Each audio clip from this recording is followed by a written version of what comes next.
Maeve Roe was the only daughter of Lord MacQuillan, who was the Lord of the Root and the owner of the mighty Dunluce Castle on the Antrim Coast. The MacQuillans had been an incredibly powerful family for over 200 years in the region.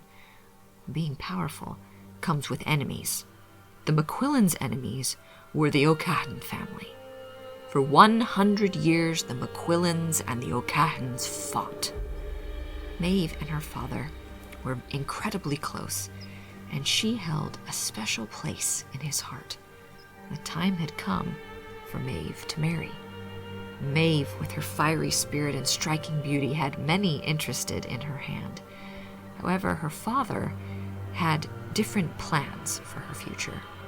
He had betrothed her to a local chieftain who was much older. This was a political alliance meant to bolster the power of the MacQuillans. But Maeve had fallen deeply in love with Reginald O'Cahan, the dashing young son of the chieftain of the O'Cahans. Their love was genuine and strong, but their families were embroiled in a bitter feud, making their union impossible. Maeve begged and pleaded with her father to let her be with Reginald. Lord MacQuillan refused to entertain any notion of reconciliation with the O'Cahan clan. Maeve, in turn, refused to marry who her father had chosen. Maeve's father, furious, then locked Maeve in the northeast tower of the castle. Determined to be with Reginald, Maeve and her beloved made plans to elope.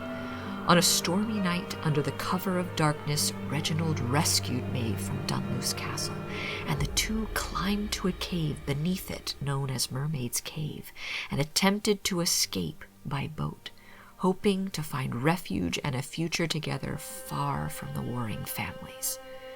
However, the fates were not kind. The sea was especially turbulent that night.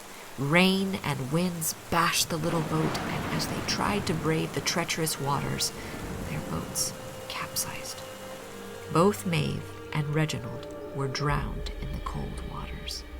It is said that later Reginald's body washed up on the shore, but Maeve's was never found.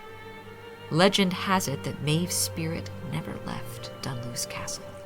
Her ghost, known as the Banshee of Dunluce, is said to wander the halls of the towers she was imprisoned in. Some say they can still hear the screams of Maeve on stormy nights.